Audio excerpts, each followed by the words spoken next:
అర్థం చేసుకో మగరాయ అంతా చెప్పకున్నా ఇంకా చాటుగా మిగిలాయా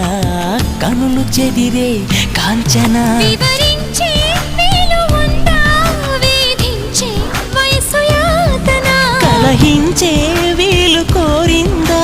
కసిరే కైపు కామనా నొప్పంటూ భయపడతానా తీపి గాయాలు చేస్తున్నా నిప్పంటిన సరసన అపసోపాల తాపాలు చల్లార్చనా ఎలుకో నాయక రాసి చానా ఇలాకా ఎలకు బాలిక దూసుకొచ్చావే ఇలాగా